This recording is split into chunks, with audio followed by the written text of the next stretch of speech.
রামাদান মুবারক সবাইকে। আজকে আমরা শিখবো রমজান মাসের কিছু পরিচিত ওয়ার্ড। তো চলুন শুরু করা যাক। রমজান আমরা ইংরেজিতে বলি রামাদান। রোজা, যেটা আমরা ইংরেজিতে বলি ফাস্ট অর ফাস্টিং।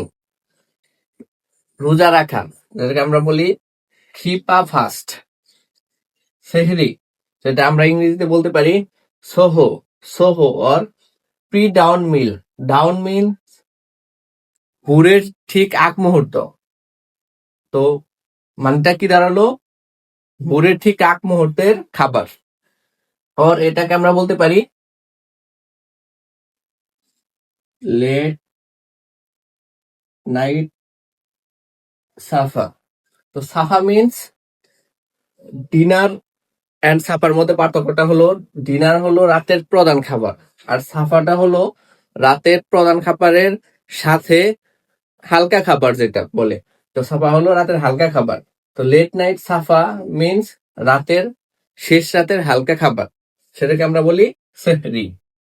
ইফতার, ইফতারকে আমরা ইফতারি বলি।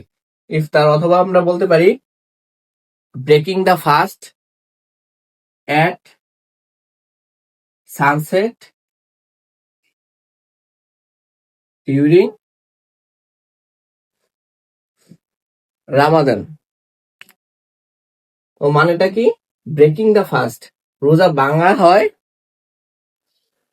সানসেট সূর্যাস্তের সময়। ডিউরিং রামাদান, রামাদান মাসে সূর্যাস্তের সময় রোজা ভাঙার যে খাবারটা সেটা হলো ইফতার। হালাল, হালাল সেটাকে আমরা বলতে পারি লফুল, মানে রাইট।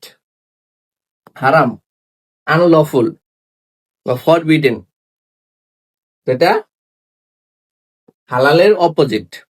ঠিক আছে? তো থ্যাংক ইউ সবাইকে।